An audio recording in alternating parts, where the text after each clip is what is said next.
let's just look at the standings muna. Ano ba nangyari? Diba? Like, what do the scoreboards look like? Because MPL Season 9 is crazy. Sometimes I don't even look at the standings anymore.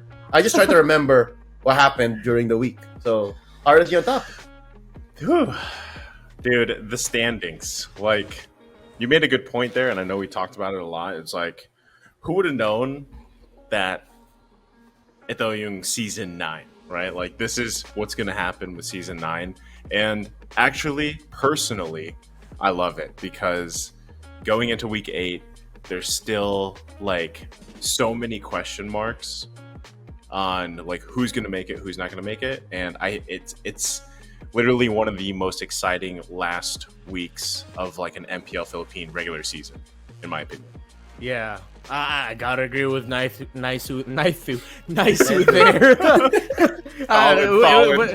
It was my cat form, a bit of a cat form, somebody. But yeah, no, it's because like in season 8, kung tama yung naalala ko, right, like we found out like who are gonna make it into the who are gonna make it into the playoffs by like week 7, day 1 or day 2. So it didn't get to the point where in the final we were still waiting. Now in the final week, I think we'll find out by like maybe day 1 or day 2, depending on the result of Bren and Omega, and they're the first match of week 8. So like right out of the gate, you know. So yeah, this season I've been saying it as early as like season 3. This is special. This is a special season, and so far it's still very, very true.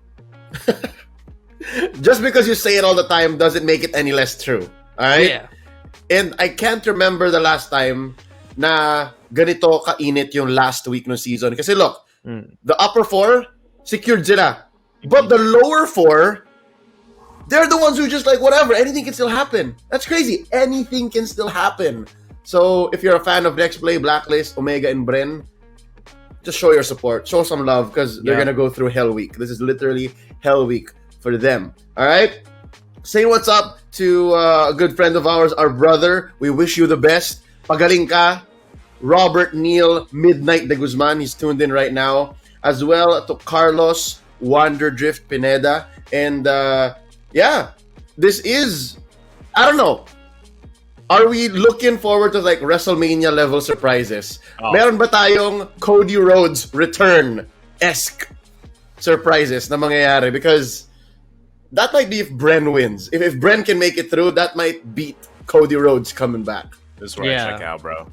Every time you guys talk about WWE, I wish in the middle of a cast the camera could just like zoom into my face because I'm literally just like, yep. Just nod and smile and wave. I think he said it. It's if Bren does make it to the playoffs, and that is still very much a possibility. I think it would be if NXPE don't make it to the playoffs, and if Bren makes it to the playoffs. Like those would be the. I can't believe that just happened because, again, for like 2-3 weeks now, we thought, okay, it was still pretty set in stone. Maybe it was just really between like Blacklist and Omega who'd get that final slot. But then now, as we head into the last week, it's 4 teams. It's literally the most OMG possible ending for week 7 with what happened. Very OMG, no? Very OMG. Yeah. So, sanay na yung barangay dyan. Gusto nila yan eh. Enjoy sila dyan, kapit patalim. Let's go ahead and check out the recap. What happened on day 1 of week 7. This was a sweep by RSG. Grabe. TNC. They did it to TNC of all teams. Yeah, dude. I don't know what happened to RSG, but like they just came into week 7 just completely like polished.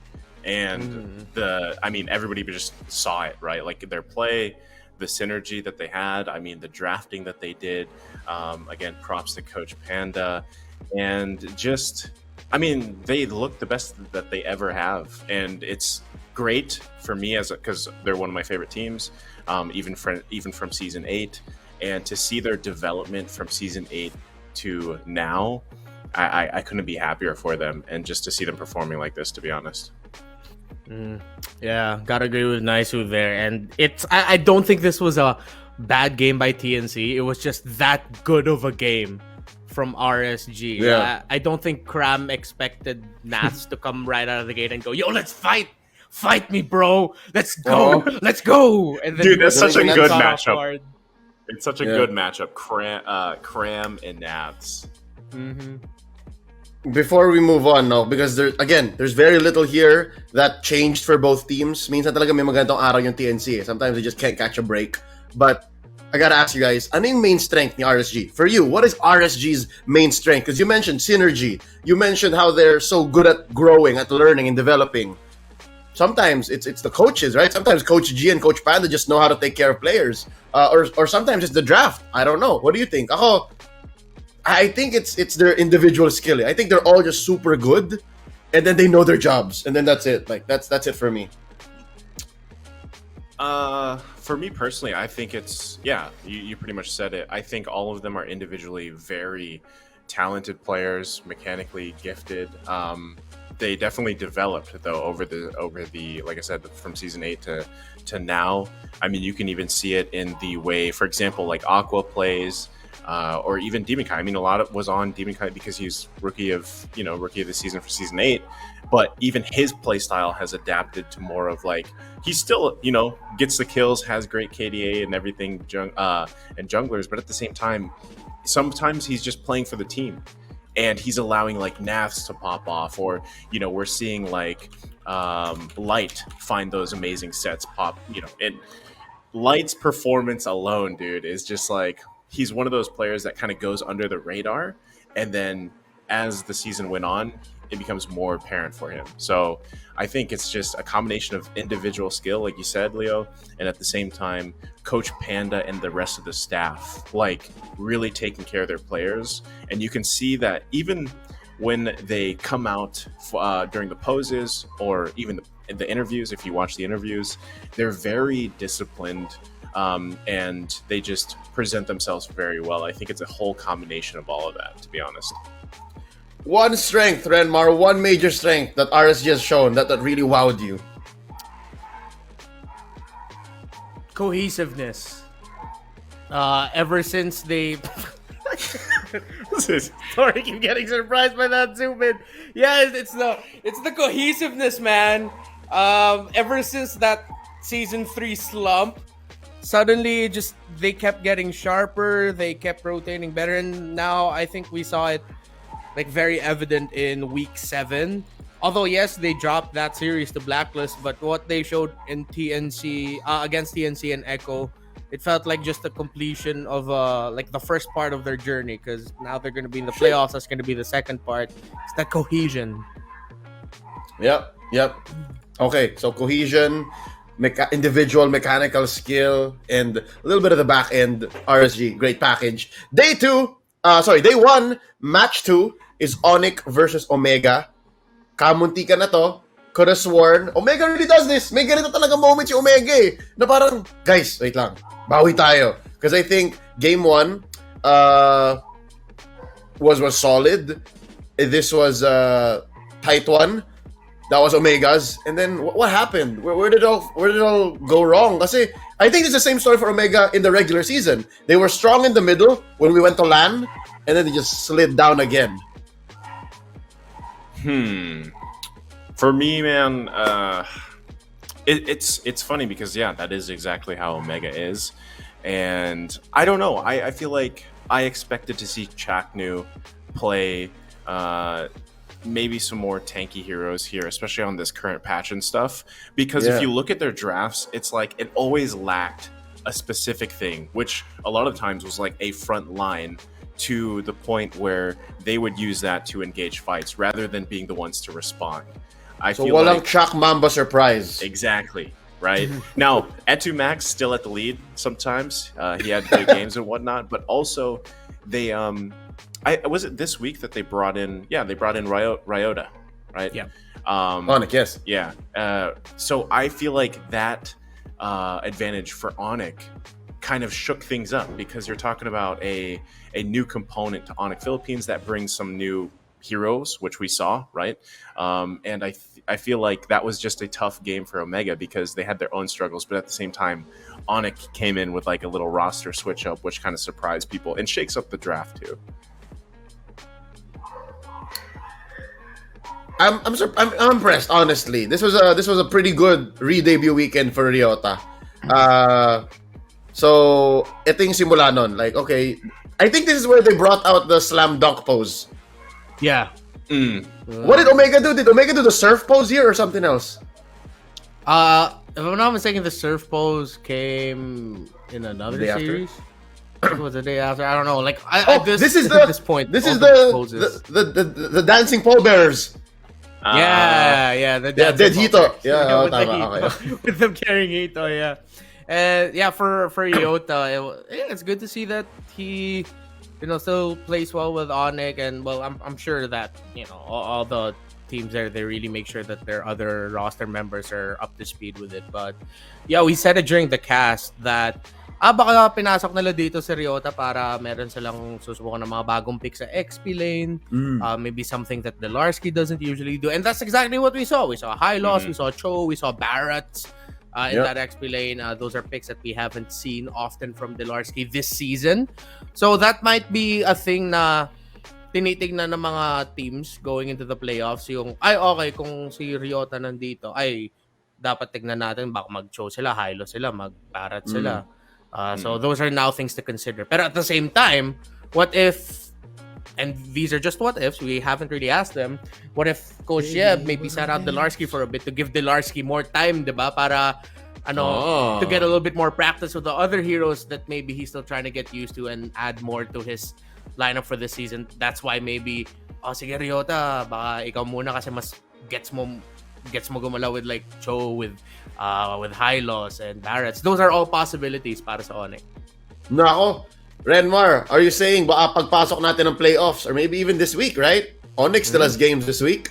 Baka, ang mangyari, side lane Kufra na din si Dilar. Joke lang. I don't wanna give people false expectations. Joke lang. So yes, MC, Alex, Eliza, yes, it's a coffin dance. Yun. Dito pala yun. Tawan-tawa kami doon. So, ang hirap nun. How do you beat freaking Ryota from Slam Dunk? Well, you coffin dance. Alright, let's move on. Day number 2, first series of day number 2. Yan yung Blacklist versus Bren. And both teams needed the points. Honestly. Ito yung parang, I think I casted this. Yes, I think I casted this. If not with Bieber Bros, it might have been Naisu Wolf or I don't know. The days just yeah, they all mesh. But anyways, what I remember from this is parang I keep asking after every game pagka off air parang, so is Bren out? Is Bren alive? Do they need this point or what happens? Do they need to sweep or do they need to like that? And that's what made it so high. That's what made it so high pressure for even the casters because we don't know what kind of story to tell. Diba? Like, ako personally, I don't know what kind of story to tell. They did win eventually, so that felt good. A little caption. Yeah, man. I mean, I'm trying to remember if we did cast this one, but oh no, I wasn't casting this one because that's when I believe they put Masha in the jungle, possibly in the series, if I remember right. But at the same time, it's always that was like literally the story of week 7. Like, does this mean Bren is out? Like, or do they still have a chance, right? And I feel like that, again, that's what makes it so exciting because every match, every series for these teams, especially which we're going to talk about later, it's all like critical. Like, these are all critical matches, high stakes, and you know that everybody is just playing their minds out because when it's this close and it's this neck and neck for those last two spots for the playoffs, so much can happen. And then on top of that, you throw in like this new patch and like the opportunities of different strategies and heroes. I think it's amazing. Yeah, I think the only scenario that would have meant Bren was out, if I'm not mistaken. I did mention this in the panel. This would, if Bren got swept like 2-0 by Blacklist, but after they got that first point, I was thinking, oh my goodness, if they get a 2-0 sweep here, that would be big because they would have ended the weekend with at least like 11. They'd be like that step closer. But although they were able to walk away with the 2 points, which is still very good, it still puts them at a spot where if you're a Bren fan, you really wish they would have gotten those 3. Because even if Blacklist got swept in this series, Blacklist would have, and let's say if in that alternate universe they still beat RSG in their series, na Blacklist would still be okay. But Brand New Sports like desperately need as much points as they needed. But again, it just got to the point where great performances from players such as Joy Boy. He really stepped up here, and as well as Flap. Jabor, as they would say it in a terrible French accent. Yeah, it's good to see Bren still alive, and that it's literally like 4 teams fighting for those playoff spots. I'm surprised na yung naipanalo pa na Bren na game is yung draft nila super expensive. Look at this. Cecilion, Ling, Esmeralda. Pero may Grak nga tama who said that? MC said, Chuck Grak needs to be back. I forced that rhyme. Pero Grak is so good in this meta. Force Grak, people. Force Grak. Even in ranked, I hate him. So that's day banned. number.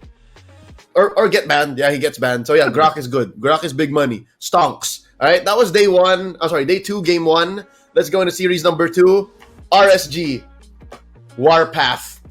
They swept TNC day 1. Then they sweep Echo day 2. My God.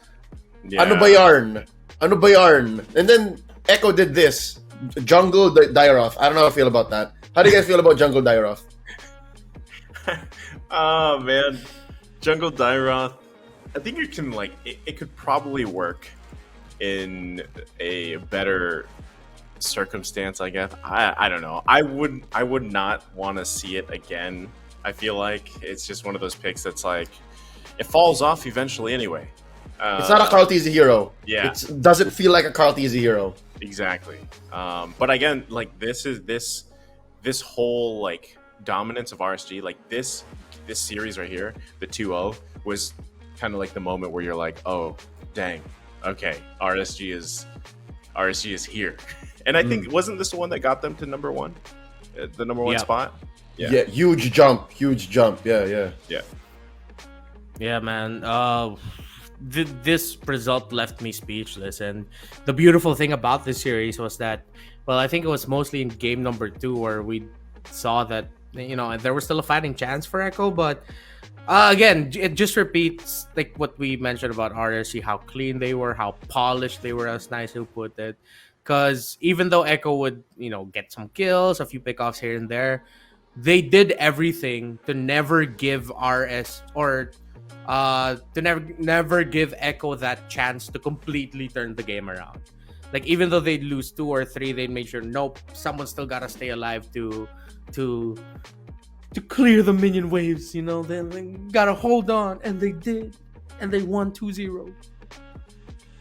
This is the game na parang I'm not sure if it's either nabasa na ng RSG yung gustong gawin ng Echo, or handa lang yung RSG, like they prepared something to really take advantage of it. There's something in Guest Coin later that addresses this. Pero yun nga I think it's more of just RSG being prepared. Sobrang lakas ng RSG ngayon, or nung weekend na yun. Let's see kung may mangyayari pa this week that'll possibly change the outlook kung number 1 pa rin ba sila. Last series for the day is another head scratcher. Kasi day 1, yung Onyx tinalo yung Omega, right? This time around, Omega comes back with a sweep. With a sweep against Next Play. And Next Play is using a solid lineup. Yep. I think, personally, this is my best Next Play lineup. Palitan mo lang si Donut. Gawin mo lang Hesa yan. For me, nothing against Donut, but I just think Hesa is a more stable gold laner, at least for this meta. And with these players, kung yun, maybe Next Play. I don't know. Pero Omega swept. Barangay's happy. Oh man, this was interesting too because like what you said, this is a very strong Next Play Evos, like one of the many variations that they have. But this is where we saw the power also of Dairoth, kind of that strength, because if I remember right, that last clip there, Renzio was just playing out of his mind, and it got to the point where the snowball on Dairoth alone was so much to handle that they didn't even have enough time. I think this is also one of the games in the series where Omega had one of their fastest wins. that they usually have, because Omega, as we know, is takes maybe 18 minutes for the games or like 20 Upwards. minutes. Yeah, right. But yeah, I think this game they end here in around 13 minutes, which is kind of uncanny for Omega. But we just saw, I feel like, a more relaxed version of them because they got some pretty comfortable picks, and they just played very well in this series. Yeah, and story-wise, I mean, I'm never happy to see a team lose, but if you are really looking for that juicy, intriguing drama, just think about it. We're going into the final week. We don't know who's gonna make it into the playoffs. Suddenly, here comes Omega. Here comes Next Play. They're gonna fight. Next Play just needs to win one game to make it into the playoffs. But then Omega, fierce rivals, long history. They 2-0 NXP. Bro, that's high drama right there. That's so intriguing. The story of that, you love to hear it. And man, boom. Ganito, hindi sinasadya ng Omega yan. Parang nagko-conspire lang yung universe to go like, it's Omega time. Like nothing. Like there's nobody's... Next Play doesn't want to get swept. Di ba? Ayaw na matalo ng Next Play. Pero yung Omega parang, painitin natin. Barangay, check this out. We're gonna stay right in the range of delikado pero kaya. And literally, this weekend, even beyond Next Play, Omega has the biggest... You know what? I'm getting ahead of myself.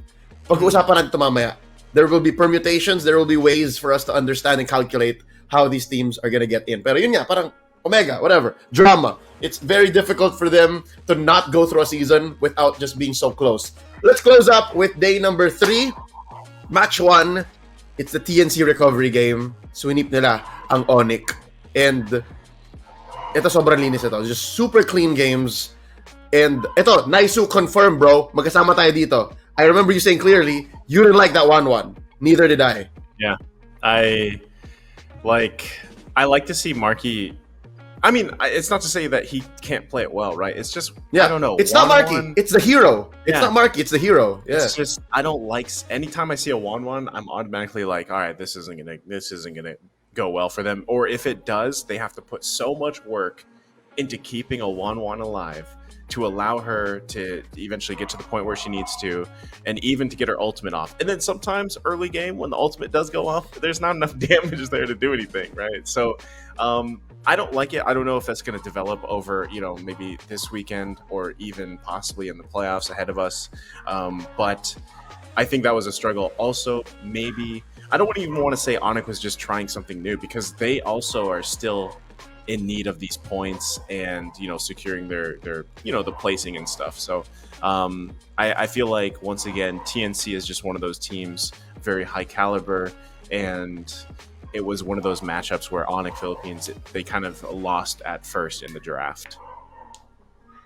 Yeah, I can't forget it because I was just listening from home. Then I think all of us were in agreement when at home when I saw that 1-1 pick, I was like, it's all right. And then Naisu just straight up goes, I don't like 1-1.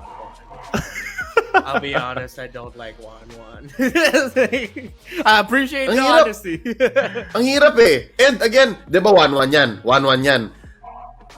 That's what, parang -1 point yun. -1 point yun from Onyx. So there, from 0, you go to -1, right? -1-1. 1 lang naman, hindi 1-1. So, andito na sila, di ba? Nasa negative side sila. And then you look at TNC, they figured the mid lane matchup up, bro. Naka-Lolita Lilia sila. Twice in a row, Lolita Lilia sweep. May something dyan. Oh, maganda yeah. yung Lolita Lilia. May maganda yun. May plano dito si Coach V at si Coach Scholar. By the way, guys, Coach V, he might not be with us in the studio, pero sobrang buhay na buhay si Coach V and he's so active on social media. Yeah. Mind you, si Coach V ata yung isa mga coach na masipag mag-tweet. So, hanapin niyo siya. We just followed each other earlier this week. So, hanapin niyo sa Twitter, okay? Anyways, TNC, they figured something out. It's more, again, kung yung RSG day 1 and 2, TNC yung parang today bumawi. It's less about Onyx failing it. It's less about Onyx making mistakes. It's more just TNC being on point. Let's close up with that last match of the night, of the week. Sakto minention ko RSG. What happened? Blacklist beat them 2-1. What happened? And I don't want to hear more of that benta things, bro. Like, this is not benta at all. This is one of the best matches, the closest matches Nice, so you casted this. Yeah, I was pretty upset when I saw all the Benta stuff, man. Because realistically, no team, even if you're RSG at number 1, there's no purpose or reason behind Benta, right? Because again, you still want to secure that number 1 spot. There's still meaning to being number 1 seed going into playoffs. So this one, like I said, I just feel like Kevier had an amazing series of games. He went toe to toe with Demon Kite, man, who's one of my favorite, like I said, one of my favorite players out there, right? And just watching him match up against Demon Kite, I was like, dang, Kevier is playing out of his mind. And not only that, Edward is doing a ton, even again, if it's on a Uranus pick, right? No offense, Leo. But if you just watch Edward's micro decisions that he was making throughout the game, I mean, even him, I know everybody was playing great, but what stuck out to me during the cast was Kevier in the jungle, having seemed like he had a lot more confidence. I don't know what caused that. And also Edward on the Uranus, and it was just a great series, I would say, for Blacklist International, and they desperately needed this as well.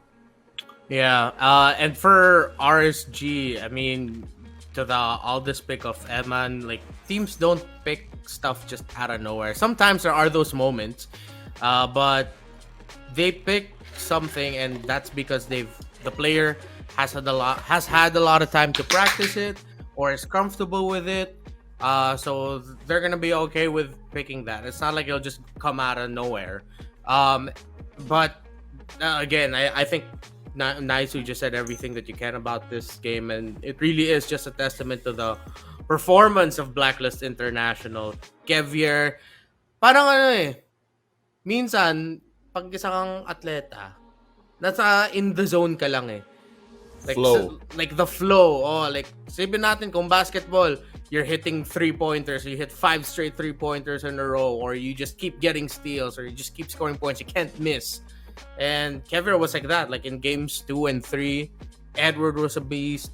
Eson got those key, very, very key hooks in game number 3, and that's what you get as a Franco. You can miss 99% of your hooks, but if that 1% hook is massive, you will win the game, and that's what happened. Yeah. Okay. Again, as nice and as close as this series was, again, 2-1 against the number 1 team, right? I have to admit, tama, Eman, Ray Ash. Sometimes, you know, coaches and teams will make decisions that make us go question mark, scratch our heads. Pero yun, inamin naman ni Panda eh. Inamin niya naman na maybe that wasn't the best thing to do, or we were a little overconfident. Pero all is good in the hood, kumbaga. Diba? Gucci belt, as they would say. Points are points as goes, and that's where we are now. So that's the week that was. We did a recap of week 7, and honestly, it was a little taxing, a little tiring, right, Bobs? Medyo mahirap yung week na yon. At your service, my name is Leo. Thank you for watching this recall segment. If you want to see more, click like and subscribe to Covenry.